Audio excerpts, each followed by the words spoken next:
All right, guys, my friends at Cold Plunge, how dare you do this to me? You did this to me. I am addicted to the Cold Plunge now. I used to do a few workshops during the week, corporate workshops, then I would do public workshops in the weekends, and I would do 4 ice baths a week sometimes. And I thought I was good. That's all I needed. I wouldn't want to do anymore. But all of a sudden, I get a cold plunge, and now if I have 15 minutes to go somewhere, I have to leave my house in 15 minutes, I spend 3 of them in this cold plunge, because the energy boost that you get, the dopamine, the adrenaline boost, unbelievable. It feels so good, and I use it all the time.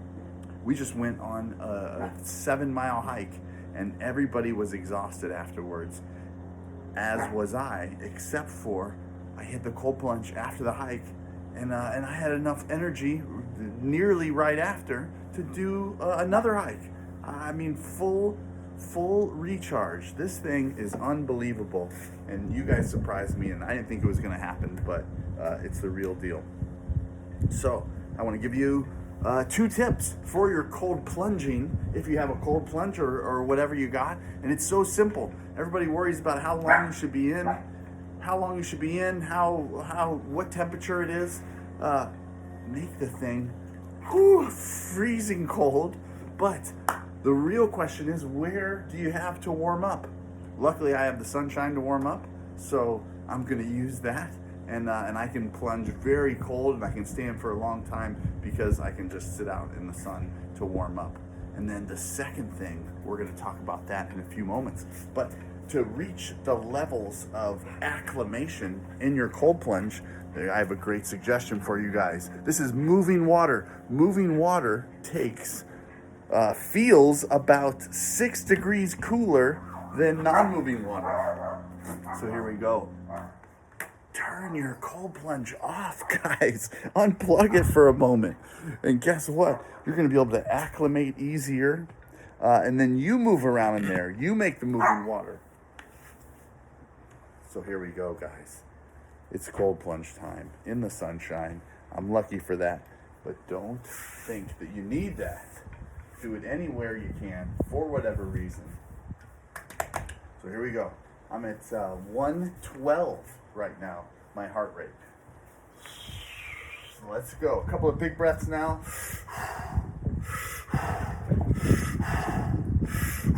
Getting the intercostal muscles moving.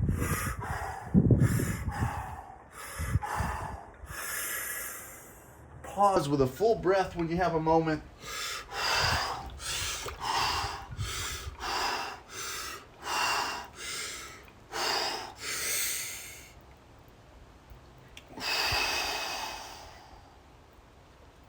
Then a few more big breaths. Keep those intercostals moving. Keep the blood flow moving.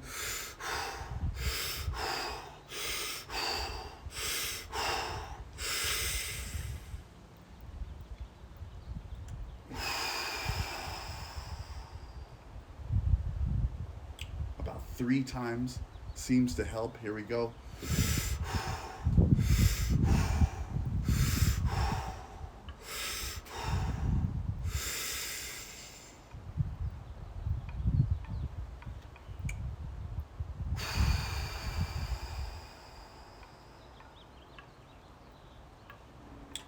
Now, if you do an ice bath, other than where you have to warm up, the second most important thing is to leave in a parasympathetic state.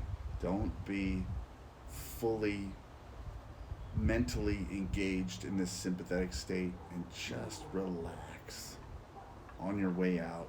And then that carries. Your nervous system works that way. That carries. So here we go. A couple more big breaths, and then some slow exhales will keep me in that state.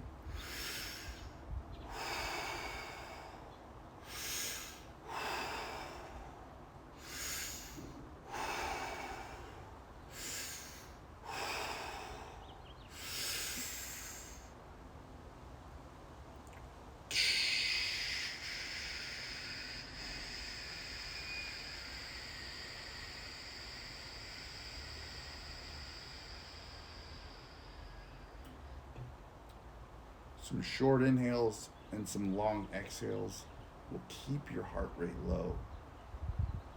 And now I'm acclimated to the not moving water, to the still water.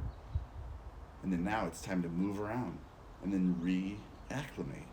Ready?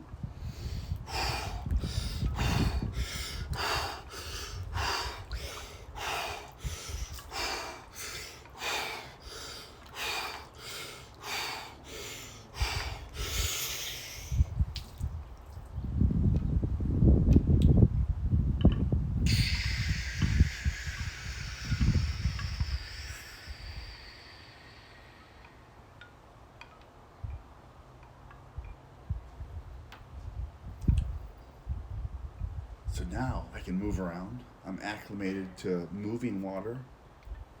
And so now, level 3, you get a head dip. A little head dip creates that mammalian dive reflex. You might even see my heart rate drop lower than my regular or resting heart rate. Here we go. A few more big breaths to get my comfort level right.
Now, guys, full acclimation.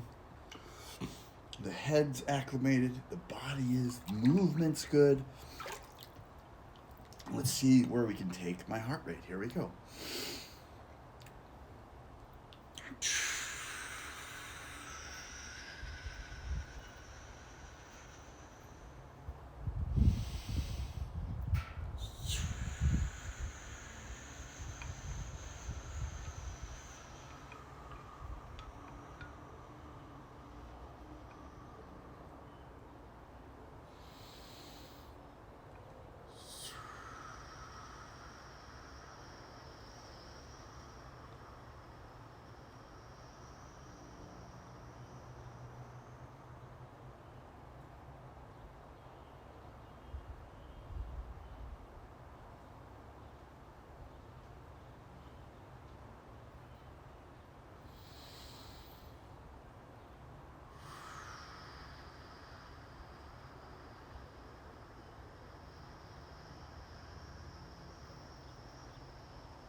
There we go, guys.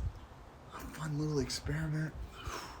Adding in the levels of acclimation to the mammalian dive reflex. And you saw it for yourselves. So we're good to go. I'm leaving. parasympathetic, calm, and rest and digest everything you want, and that's gonna carry with me into the day, into the rest of the evening while I make dinner, and feel fantastic. I hope you guys feel fantastic, and I hope these tips were useful for you. Cheers, guys.